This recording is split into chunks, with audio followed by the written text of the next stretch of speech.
When I saw strange metal boxes attached to my roof, I thought it was some kind of prank. But when I climbed up to check, I realized they were Wi-Fi signal boosters, not mine. The label said property of HOA. My heart dropped. The neighborhood busybody, Karen, the HOA president, had apparently decided my house was the perfect central location for boosting the HOA's Wi-Fi range. Without asking, I was beyond furious. My roof, my property, my electricity, and she didn't even think to ask for permission. The next day I confronted her, and she waved it off like it was no big deal. "You're helping the community," she said, rolling her eyes. Helping the community? I was paying for their internet. That night, I couldn't sleep. The thought of them mooching off my service burned inside me. Then, an idea hit me. If they wanted to use my connection, they could pay for it. I switched my internet plan to a business tier account that charged per gigabyte used. Quietly, I rerouted the HOA boosters through my connection. Within a week, the neighborhood Wi-Fi data skyrocketed, and I got a $1,200 bill, one that I forwarded straight to the HOA office, with Karen's name on top. When she confronted me screaming, I just smiled and showed her the property rights law. The look on her face was priceless. What started as a violation turned into a lesson she'll never forget. Don't mess with someone's roof, or their WI-fee. It was one of those warm, quiet mornings that make you feel lucky to live in a suburban neighborhood. The sun had already climbed high enough to cast a golden sheen across the driveways. Kids were playing with scooters on the sidewalk, and sprinklers ticked rhythmically along the lawns. I was trimming the hedge near my porch, enjoying the calm, when a flicker of silver light caught my eye from above. At first I thought it was just sunlight glinting off a vent or a piece of flashing, but it kept catching the light again and again, almost too bright to be normal. Curiosity got the better of me. I leaned back, squinting at the roof. Something metallic sat near the edge, something that definitely wasn't there before. I wiped my hands, dragged out my old aluminum ladder from the garage, and set it against the side of the house. As I climbed up, a faint humming sound became noticeable, like the low buzz of electronics running in the background. When my head finally cleared the gutter line, I saw them, two gray boxes about the size of shoeboxes mounted with heavy-duty brackets. Coaxial cables snaked from the devices down into the attic vent. My first thought was that maybe my internet provider had installed something, though I hadn't ordered an upgrade. But then I noticed the labels. Each box had a small, laminated tag that read, "Property of Meadowview HOA Network Equipment. Do not remove." I blinked in disbelief. My heart began to race with irritation. The HOA, my homeowners association. I hadn't received a single notice about anything being installed on my roof, and I sure as hell hadn't given them permission. I climbed back down, breathing hard. Part anger, part confusion. Maybe it was a mistake, I told myself. Maybe they'd mixed up addresses. I went inside, poured a glass of water, and stared out my kitchen window toward the row of identical beige houses. My house sat near the center of the neighborhood, which probably made it an ideal spot for whatever Wi-Fi system they were building. Still installing equipment without asking. That wasn't just inconsiderate. It was illegal. I decided to go straight to the source. Karen Daniels, the HOA president, lived 3 houses down. Everyone in Meadowview Estates knew her. She was the type who measured grass height, photographed bins left out too long, and left warning letters if someone's holiday. Lights didn't come down by January 3rd. Her bright pink visor and clipboard were practically symbols of authority here. When I reached her porch, she was watering her potted plants, humming along to some morning radio tune. "Morning, Karen," I said, forcing calm into my voice. "Oh, hi there," she chirped, without looking up. "Lovely day, isn't it?" "It was," I said, until I found equipment installed on my roof. Wi-Fi boosters labeled with HOA property. "Want to explain that?" She turned slowly, one eyebrow raised. "Oh, that, yes. We recently approved a new network expansion to improve signal coverage for the neighborhood's security cameras and community Wi-Fi. Your house happens to be in the perfect location. The contractors finished installing yesterday, without telling me." She gave a light shrug, like it was no big deal. "It's not a major alteration, dear. Just small boosters. You won't even notice them up there." I took a deep breath. "Karen, it's on my roof, my property. You can't just put things up there without my consent."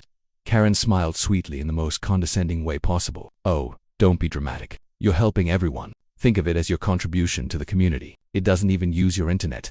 Something in her tone made me clench my jaw. The way she said it, so dismissive, so entitled, set my blood boiling. "Actually, I'd like written proof of that," I said, "because if it's using anything from my home electricity data or otherwise, or paying for it." She laughed lightly, brushing me off. "You're overthinking this. Trust me, the board approved it. It's all official." I wanted to argue more, but there was no point. Karen had that smug smile that said she believed she was untouchable. I turned on my heel and walked away, my hands shaking with anger. Back home, I couldn't stop pacing. The gall of that woman. Just because she ran the HOA didn't mean she owned my property. I pulled out my phone and started researching property rights, HOA boundaries, and installation permissions. Within 10 minutes, I confirmed exactly what I suspected. It was completely illegal for them to install anything on private property without written consent. Still, I wanted to be sure. I went up into the attic to trace the cables. Sure enough, the booster wires had been run through a vent and plugged directly into a small extension cord tied into my outlet. So they were using my power. My electric bill wasn't high, but that wasn't the point. It was my power. My roof, my space. By late afternoon, my frustration had turned into determination. I wasn't going to remove the boosters just yet. I wanted to know what exactly they were connected to. I pulled up my laptop, scanned the local Wi-Fi networks, and spotted something new.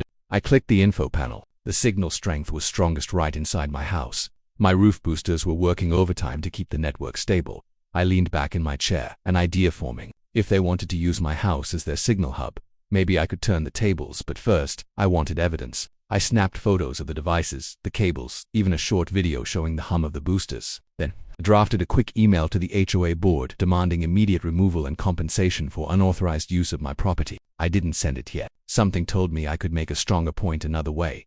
That evening, while walking the dog, I noticed a few neighbors chatting about how the Wi-Fi finally stopped lagging. One even said, "Karen's new system is amazing coverage everywhere." I gritted my teeth. They were praising her for using my property. When I got back home, the sky was starting to dim, streaks of orange fading into pale blue. I looked up at the roof again, the two metal boxes faintly gleaming in the sunset. The humming was steady, almost taunting. I realized then that this wasn't just about Wi-Fi. It was about control. Karen had taken liberties with something that didn't belong to her, assuming I'd just accept it because she said so. I climbed up the ladder once more, crouched near the boosters, and looked closely at the blinking indicator lights. Each blink meant data was passing through. I followed the cable connections with my eyes, thinking, what if I changed the network source? The idea came fast and bright, one of those mischievous thoughts that start as a spark and grow into a plan. I could reroute the connection through my own service, measure their data use, and bill them for it. If they wanted to exploit my property, they could pay the price literally. Standing there on my rooftop, bathed in the last light of day, I smiled to myself. For the first time all day, I wasn't angry. I was calculating. Karen might have thought she could walk over me, but she had no idea what she had just started. The boosters buzzed quietly beside me, unaware that their little metal existence had just declared war, and I, standing on my own roof in full daylight, was already plotting my victory. The next morning was bright and cloudless, the kind of day that usually made me feel productive and calm. But that day, all I could think about was Karen. Her smug smile from the day before replayed in my mind like a broken record. Every time I pictured her waving off my complaint as if my roof were just community property, my jaw tightened. I had slept maybe 3 hours, my brain racing through scenarios of what to do next. By 8 a.m., I had a plan. I wasn't going to act impulsively. If I wanted this to end in my favor, I needed to be careful, precise, and smart. Karen had influence over the HOA board. If I simply stormed into a meeting shouting about illegal installations, she'd spin it around, make me look unreasonable, and probably fine me for uncooperative behavior. No, I had to hit her where it hurt: documentation, evidence, and embarrassment. I made coffee and sat down at my kitchen table with my laptop. I began gathering every scrap of proof I had. I saved the photos I'd taken of the boxes, the labels, and the cables. I downloaded the footage from my doorbell camera, which showed the contractor trucks parked outside my house earlier that week. I even printed out the state's property law regarding unauthorized installations. By the time I was done, I had a neat folder ready, one that said evidence, unauthorized HOA installation.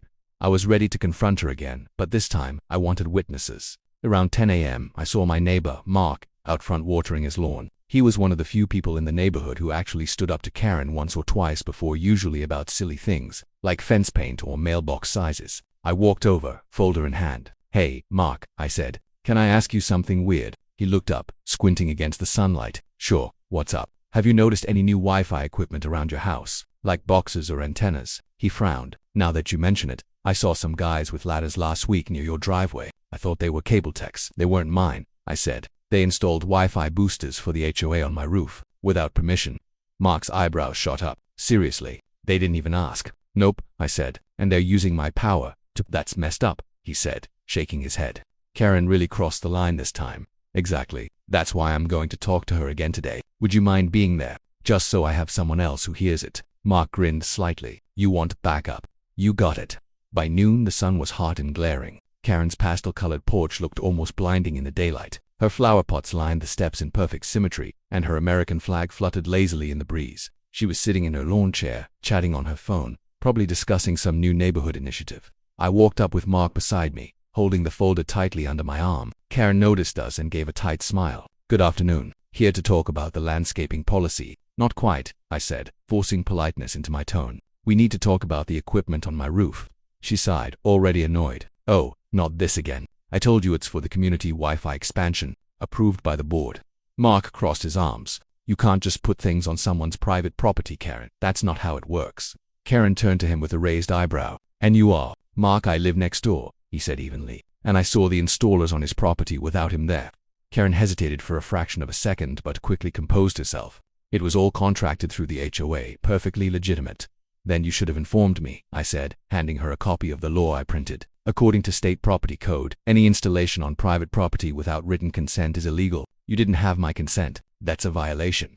She glanced at the paper but didn't take it. "Oh, please. It's just a couple of boxes. You're making a fuss over nothing. You're benefiting from it too, technically."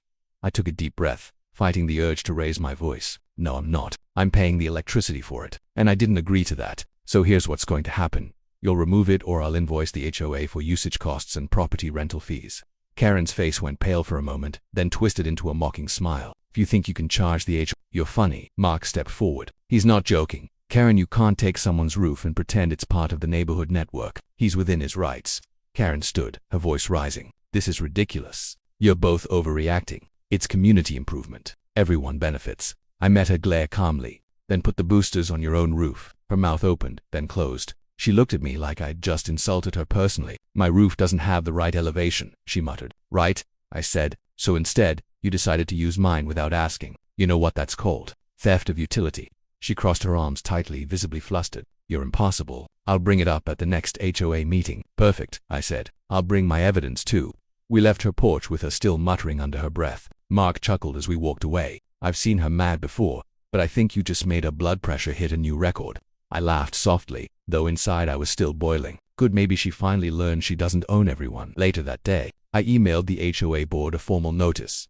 Cease and desist use of personal property for network equipment within 48 hours or face billing and legal escalation. I copied Karen, the property manager, and even the neighborhood newsletter account just to make sure word got around. By evening, I took another look at the boosters from my driveway. They were still there, glinting in the fading sunlight. I half expected them to be gone already, but apparently Karen was still confident I'd back down. That was her biggest mistake. The sun sank lower, painting long shadows across the lawns. My laptop pinged with a new email from the HOA board secretary. It was short and cautious. "We will review your claim and discuss with the board. Please refrain from removing or tampering with any equipment until further notice." I smirked. Until further notice, huh? That meant they knew I had a point, and if they wanted to review things, I'd make sure they paid for every single megabyte their boosters used until they did. Mark stopped by one more time before sunset, holding a cold soda. "So what now?" he asked. I looked at the roof again, watching the little indicator lights blink steadily. "Now," I said, smiling faintly. "Now I get creative." The day ended quietly, the neighborhood wrapped in its usual suburban calm. But in my mind, the battle lines were drawn. Karen might have thought she could manipulate everyone with her clipboard and HOA bylaws, but she hadn't met this version of me yet. Tomorrow, I'd start the next phase of my plan, and for once, I couldn't wait for morning to come. The following morning dawned clear and bright, but my mind wasn't focused on the sunshine or the sound of birds in the trees. I had one goal: to make the HOA and, more specifically, Karen, realize what it meant to use someone's property without permission. I wasn't going to remove the boosters. No, I was going to use them. If they thought they could use my roof as their network hub for free, they were about to learn what usage fees really looked like.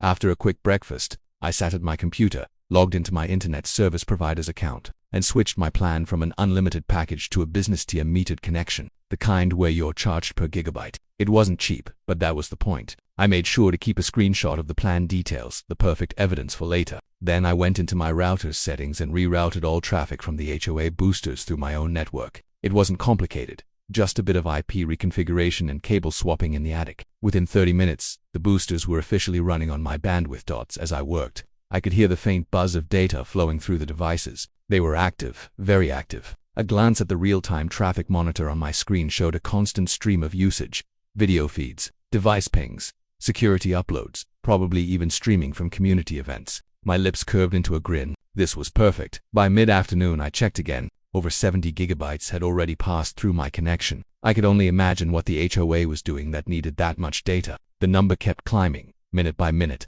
For the first time in days, I actually felt calm. Justice wasn't loud or dramatic sometimes. It was quietly mathematical. That night, I sat on my porch, sipping coffee, watching the sunset paint the street in gold and orange. The soft hum of the boosters above me was almost satisfying now. Every second they worked, my case got stronger. The sound that had once irritated me was now music. The next few days followed the same rhythm. I'd go to work, come home, check the data usage, and watch it skyrocket. By the 5th day, the total data transferred had reached nearly 400 gigabytes. I did the math at my new plan's rate. That translated to over $1,200 in charges. I could hardly wait to see Karen's face when she realized the free Wi-Fi expansion wasn't free anymore. On the 6th day, I drafted a formal invoice on my computer. It looked professional, a clean layout, itemized charges, and a note at the bottom. Invoice for unauthorized network usage and property occupation. Payment due within 14 days. Failure to remit payment will result in legal escalation. I printed 2 copies, one for Karen and one for the HOA board. Then I attached a detailed usage log showing exact timestamps and data amounts consumed each day. Every piece of it was backed by real evidence. The following morning, I walked to the HOA Dropbox near the community clubhouse and slipped the envelope inside. I didn't even try to hide my grin. A few neighbors waved hello as I passed, none of them realizing the quiet storm that was about to hit their beloved HOA president. By noon, my phone rang. I didn't even need to check the caller ID. I knew it was her. "Hello," I said, feigning innocence. "What is this?" Karen's voice screeched through the speaker. "A bill. Are you insane?" "Not at all," I said calmly. "That's an itemized invoice for the data used by the HOA network running through my property. I believe your equipment has been active for nearly a week now." "You can't charge us," she snapped. "That's not how this works." "Oh, I think it is," I replied, leaning back in my chair. "You installed your equipment on private property without consent and used my utilities. That's called unauthorized resource use. The law calls it theft of service. I'm simply billing you for what you've used." Karen went silent for a moment, then hissed. "You rerouted the system, didn't you?" "I made sure everything connected properly," I said, keeping my tone light. "Wouldn't want your precious community Wi-Fi to go down." She practically exploded. "You have no right to touch that equipment." "I have every right," I said evenly. "It's on my roof, my property. I can do whatever I want with anything attached to it." There was another pause, followed by a shaky breath. "I'm going to report this to the board." "Good," I said. "Copy them on the payment receipt while you're at it." And I hung up. I half expected her to storm over right away, but the day passed quietly. The next morning, though, I woke up to the sound of a car door slamming and angry voices outside. Peering through the window, I saw Karen and 2 HOA board members standing in my driveway, staring up at the roof. One of them was pointing at the boosters and shaking his head.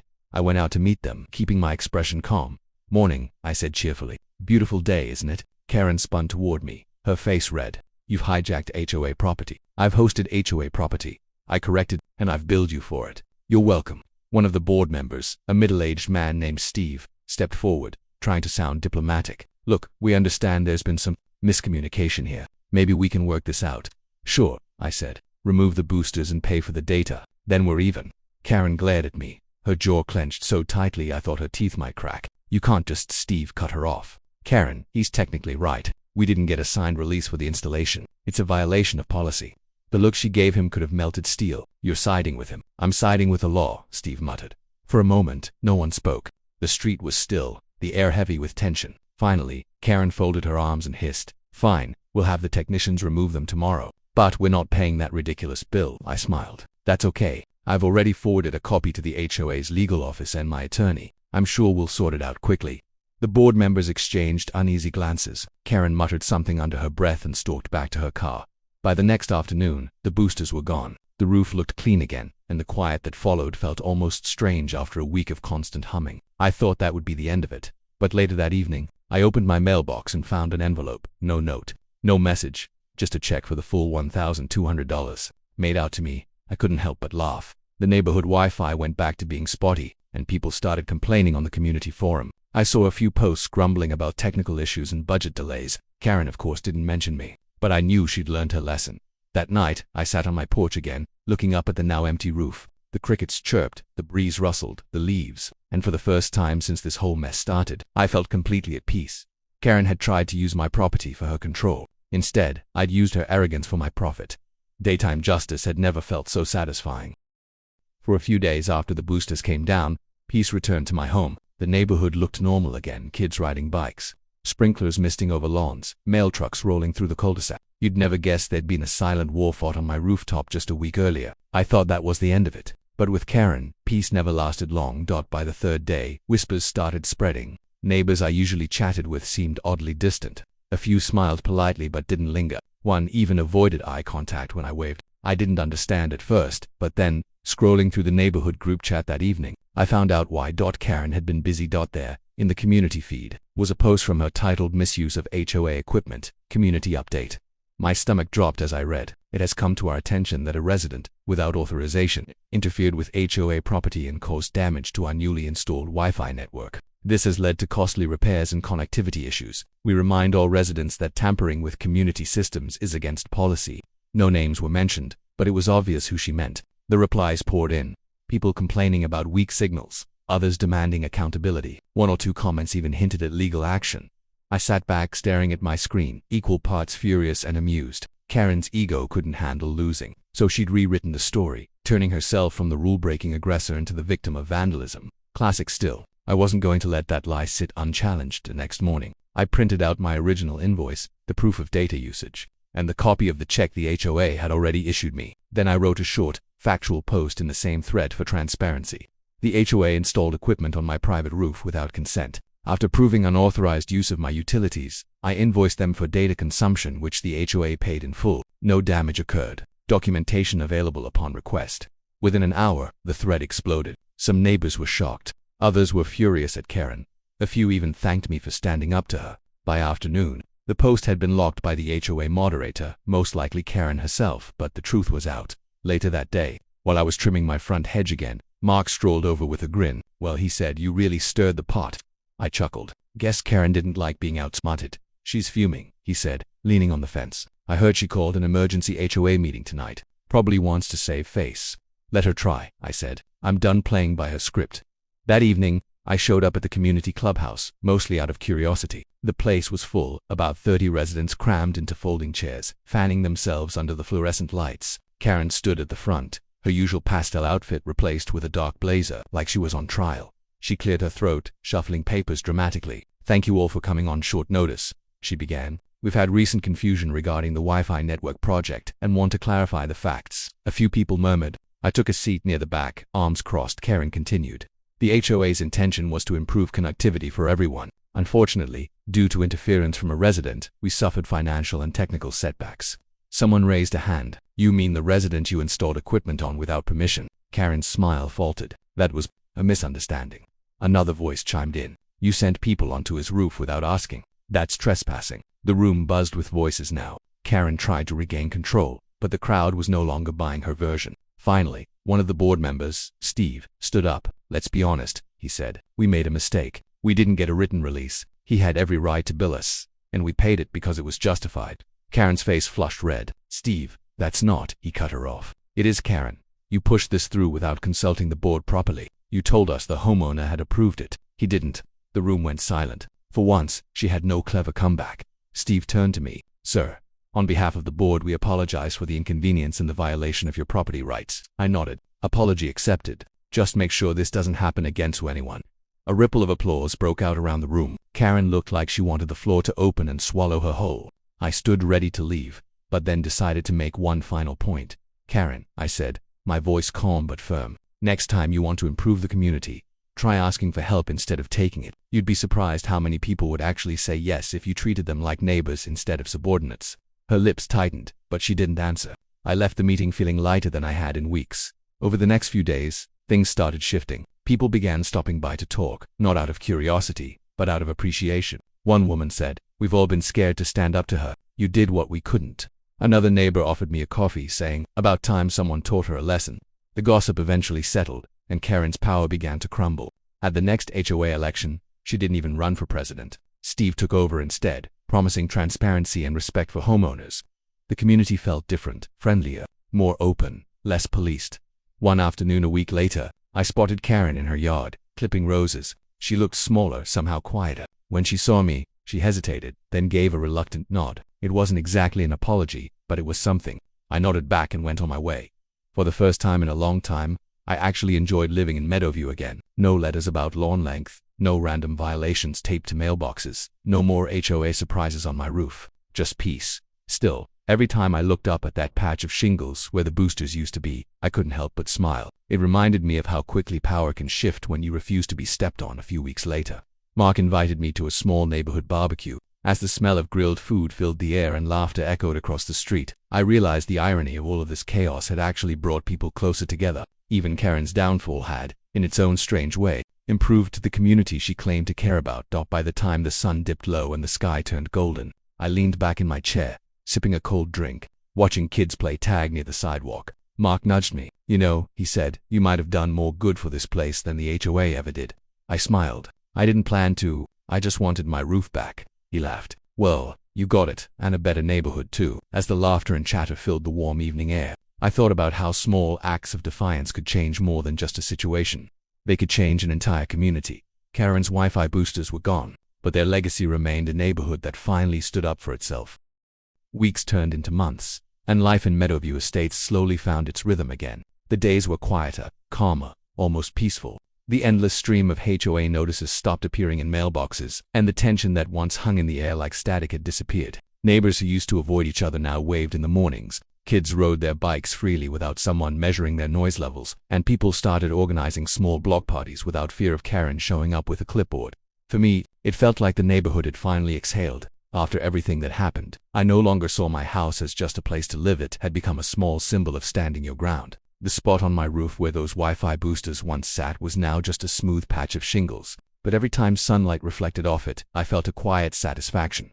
Karen had mostly disappeared from the public eye. Rumor had it she'd stepped down from the HOA entirely after Steve's election as president. Some said she moved her focus to a gardening club in a nearby community. Others whispered she was still nursing her bruised pride. Whatever the truth, I didn't wish her ill. If anything, I hoped she'd learned something about respecting boundaries. One sunny afternoon, I was sitting on my porch with a glass of lemonade when Steve walked up the path with a folder tucked under his arm. "Hey, Steve," I said, smiling. "No new HOA emergencies, I hope." He laughed. "Not this time. Actually, I wanted to drop this off." He handed me a neatly printed document stamped with the HOA seal. "What's this?" I asked. "Official closure of the network expansion project," he said. "We've decided not to move forward with it." The board voted unanimously. I raised an eyebrow. "Because of what happened?" "Partly," Steve admitted, "but mostly because people realized we don't need fancy systems or overreach. We need trust." Karen's mistake taught everyone that. I nodded slowly. "Good.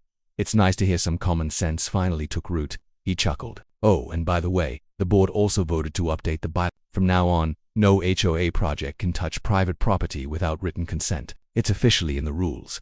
That made me grin. Now that's a policy I can live with.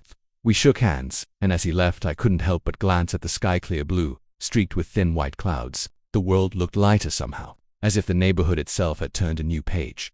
But my story didn't quite end there. A few days later, as I was raking leaves in the front yard, I noticed a car pull up in front of my house. It was a familiar beige sedan. My stomach tensed slightly before I even saw who got out. Sure enough, it was Karen. She stepped out slowly, wearing a modest floral dress and sunglasses. Her usual commanding posture softened. She hesitated for a moment before walking up my driveway. "Hello," she said, her voice lower than I remembered. "Karen," I said carefully, leaning on the rake. "Didn't expect to see you here, I know," she said, looking down. "I wanted to talk." I stayed silent, waiting. "I came to say I'm sorry," she finally said. "For what happened, for how I treated you and probably a lot of other people too. That caught me off guard." Karen Daniels, queen of the HOA, admitting fault. "That was something I never thought I'd hear." She went on. "I thought I was doing what was best for the community. I thought control meant leadership, but it just made people hate me. You showed me that the rules aren't supposed to serve power, they're supposed to serve fairness." I nodded slowly. It took me a while to see that too. "I wasn't trying to fight you, Karen. I just wanted to be treated with respect." She looked up at me, and for the first time, her eyes weren't sharp, they were tired. "Human, you were right to stand up, and I was wrong to dismiss you. I hope the neighborhood treats you better now than I did." "They do," I said softly, "but I think it's because they're treating each other better too." Karen gave a small smile, nodded once, and then turned to leave. Before she reached her car, she looked back and said, "You taught me something important. Even in an HOA, fairness wins eventually." Then she drove away, and I watched the car disappear down the quiet sunlit street. I stood there for a while, the rake still in my hand, thinking about everything that had happened from the first day I saw those metal boxes on my roof to this strange moment of peace. It was funny how something as simple as a Wi-Fi, the booster, could unravel a whole web of control and reveal what people were really made of. In the end, it wasn't about revenge or money. It was about boundaries, fairness, and dignity. Sometimes, You have to remind people where those lines are drawn, not to start a fight, but to make things right. A few weeks later, at the next neighborhood gathering, people laughed and talked freely. The tension that once hovered over every conversation was gone. Even new residents commented on how friendly Meadowview Estates felt. Someone even joked, "We should thank the guy who started the Wi-Fi war for fixing this place." Everyone laughed, and I raised my glass in mock salute. Mark leaned over and said, "You should tell that story online. People love HOA drama." I grinned. "Maybe I will." He smirked. "You'd be good at it. You've got that calm, smart tone that makes people listen."